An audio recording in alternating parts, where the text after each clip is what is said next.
소망이 더디 이루어지면 그것이 마음을 상하게 하거니와 소원이 이루어지는 것은 곧 생명나무니라.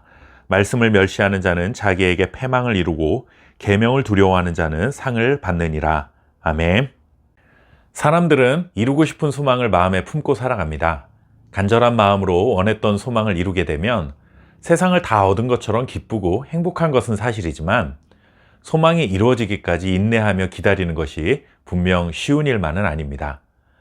특히 마음에 품고 있는 소망이 이루어지기까지 너무 오랜 시간을 기다려야 한다면 마음은 지쳐가고 때로는 낙심하여 소망을 포기하는 경우도 있습니다.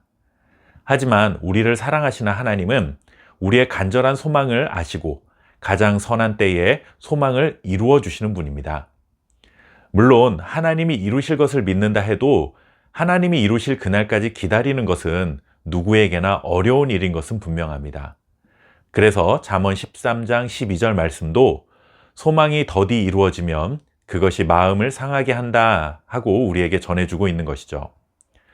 우리의 인내심이 그리 길지 않기 때문에 오래 기다리다 보면 마음이 지치고 상하게 된다는 것을 하나님도 잘 알고 계신다는 말씀입니다. 그러나 우리의 간절한 소망을 이루실 하나님을 신뢰하며 기다리는 것은 충분히 그럴 만한 가치가 있는 기다림이라는 사실을 기억해야 합니다. 12절 뒷부분의 말씀을 보시면 소원이 이루어지는 것은 곧 생명나무니라 라는 말씀으로 우리에게 약속을 전해주고 있습니다. 생명나무는 풍요로움, 행복, 영원한 생명, 기쁨 등을 의미합니다. 소원이 이루어지기까지 기다림의 시간은 참 힘들고 어려운 것은 사실이지만 그 소원이 이루어질 때는 기다리는 동안 상했던 마음까지도 완전히 회복될 수 있는 하나님의 은혜가 임하게 될 것이라는 약속입니다. 소원이 이루어지기까지 기다리는 것이 아무리 힘든 일이라 할지라도 하나님이 소원을 이루시는 날에는 모든 고통을 보상받고도 남을 만큼 기쁨과 행복이 찾아올 것이 확실하기 때문에 하나님을 신뢰하며 기다릴 것을 권면하고 있습니다. 이렇게 하나님께서 우리의 소원을 이루실 것을 믿고 그날을 기다리는 것은 큰 기쁨과 행복으로 우리의 삶을 가득 채우시는 하나님의 축복이라는 사실을 기억하시기 바랍니다.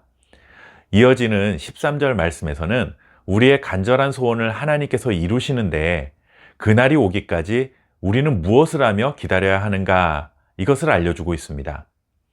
말씀을 다시 한번 읽어보면 말씀을 멸시하는 자는 자기에게 패망을 이루고 계명을 두려워하는 자는 상을 받느니라. 이 말씀이 가지고 있는 의미는 이런 것입니다. 우리 마음에 소원이 생기면 하나님이 이루실 것이라는 믿음을 가지고 하나님의 말씀에 순종하게 됩니다. 그런데 시간이 꽤 흘렀는데도 불구하고 소원이 이루어지지 않으면 어차피 하나님의 말씀에 순종해도 소원이 이루어지지 않네 라며 상한 마음이 생겨날 수 있습니다. 그러면 하나님의 말씀을 멸시하게 되는 것이죠. 기다리다가 지치고 마음이 상해서 하나님의 말씀을 멸시하게 되면 결국 찾아오는 것은 패망이라는 것입니다.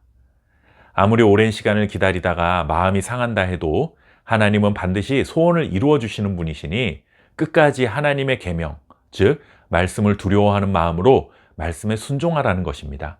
그러면 하나님으로부터 상을 받게 될 것입니다. 믿음으로 산다는 것을 다른 말로 하면 인내한다 라고 표현할 수 있습니다. 그런데 그냥 무작정 참고 정신수양하듯이 두 주먹 불 끈쥐고 참는 것과는 다릅니다.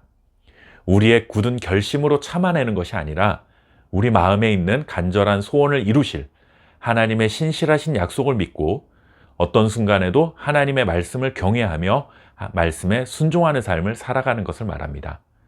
하나님이 정하신 시간에 하나님의 방법으로 우리의 소원을 이루실 것을 믿고 하나님의 말씀에 순종하는 저와 여러분 될 수 있기를 바랍니다. 감사합니다.